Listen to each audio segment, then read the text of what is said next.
здоровья. Емесі Геошунда программасы. Апрелдің аяғында қошына Тажикстан Қырғызстанға аскери қол салғандан кейін 5 май күні билік Баткен губернаторы Өмірбек Субаналиевті полковник Абдикарим Алимбаевке алмаштырды. Ал бір кезде түштікте чеграч болып қызмат өтеген кейін чегра қызматында жетектеген. Жұмышқа киришермен ал губернаторлықты еңбектегендердің іс тәртібін өзгертті. Birinci gününe jiyin ötkörgende ayttım. Özümüzdün biz mekeme jetekçileri iş tartibin özgörtölü de. Abetke çeyin kabinette işlesek, abetten keyin jerjelerge çıkıp işleyli de. Ayıl aralayбыз. Elektrik bolovu akçalgan emez. Oşa elektrичестводан emne maselеңиздер бар. Her bir үйге girip çıgat misal üçün. Pasportlu stol bolovu, үйдүн документтери эмне болот? Госрегистр, например, ошатып үйүбүзгө биз кыдырабыз.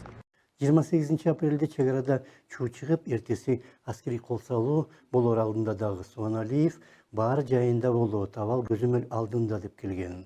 Анын айтымында кошуна мамлекеттер ортосунда достук маанай өмүр сүрүш керек жана Субаналиев гана эмес, башкалар дагы кошуналар мамлекеттик чегараны бузуп кирип, бейгапар жаткан элге ок атып, алардын үйлөрүн гана эмес, аскери бөлүк имараттарында өрттөйт деп күткөн эмес.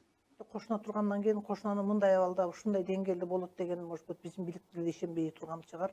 Мен деле күткөн эмесмин, себеби ушунча кошуна жашаган адамдардан дагы мындан ары да кошуна жашай турган адам мындай эмеге барбаш керек эле да. Ошондуктан мындай даяргерчилик болгон мурда маалымат түшкөн дейт. Анан кийин ал эме губернатордун бүткүн маалыматын уксак ал биз билбейт элек дейт. Эми чындыгында келгенде жакшы болгон жок. Мүмкүн губернаторго согуш даярдалып жатканы тууралуу маалымат чындап эле жеткен эмес, бирок ал өзү ошондой маалымат чогулткан кызмат түзүш керек эле. Дүйшөмбү шаарындагы элчилик дагы андай маалыматка ээ болбогон сыяктуу. Субаналиевдин айтымында чегарада окоптор пайда болуптур деген кабар келген жана ал тууралуу ал тажик тарапка билдиргенде Беркилер Субаналиевди тынчытып койгон. Мындай тыгыз иштейли, кошуна достук деген темалардын баарын унутуп коюшту да. Бири-бирин эле эметип эле, анан жана контрабандисттерге эле эмени берип коюшту да. Ошо карт бланшты. Жанжал чоң чыгып кетет деген информация жок болчу. Көбү жөн жалган айтып атат. Билчүбүз дегенде деп. Анткени жанагы окопторду казып атканда, биз алардын баарын сүрөткө тартып, биз өзүбүз таратканбыз.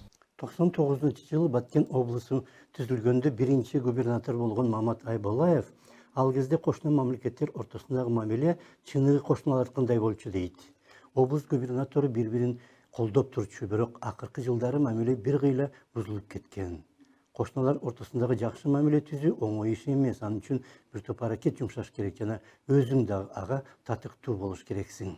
Иш байрам сайында жаан жаап, тоокулап тосуп калды. Суу жыйылып жатат дегенде мен Ферганага звонить эттим, Атабаевга. Ушундай болуп жатыр, бизде вертолет жок, вертолетуңар болсо берип тургула десем, алардын МЧС учуп келди вертолет менен, мен МЧС менен отуруп барып көрдүк. Көрүп анан түшүп, Ферганага келсек чай ичиңиз, андай мындай дейт, жок, мен жеткирип койгула. Машина менен чай ичип, анда машина менен кетеси жок деп, вертолет менен жеткирип койду. Вот мамилебиз кандай. 29 апрелдеги согуш тууралуу кыргыз тарап катуу билдирүү жасаган жок. Анткени мамилелердин келечеги тууралуу ойлонду. Бирок баш прокуратура айрым тажик жарандарына карата кылмыш иштерин козгоду. Баткен облусуна азыр өзгөчө макам берүү иштери жүрүп жатат. Эң негизгиси болсо, жергиликтүү калк өз үйлөрүн сатып же такыр эле таштап салып, башка жакка көчүп кетип жатканын токтотуш керек. Дагы мындан кийинки мамилени бузуп албашыбыз керек. Ошон үчүн бардык нерсени берүүдө, кайрылууда бизде сөзсүз дипломатиялык немени кармашыбыз керек барыбир. Ачууга алдырганыбыз менен болбойт. Ошондуктан буну кайрылганда дагы биздин кайта кийинки мамилебиз бузулбай турган болуш керек. Переговорлордо. Элдер ал жерден кетпеш керек, элдердин санын көтөрүшүбүз керек. Көтөрүш үчүн ал жерде социалдык инфраструктуралар, шарттар түзүп беришибиз керек. Жеке турмушун сонун кыла алган биздин жетекчилер элдин турмушун дагы ошенткенге жарай албайт экен. Ошондо саламатта калыңыздар.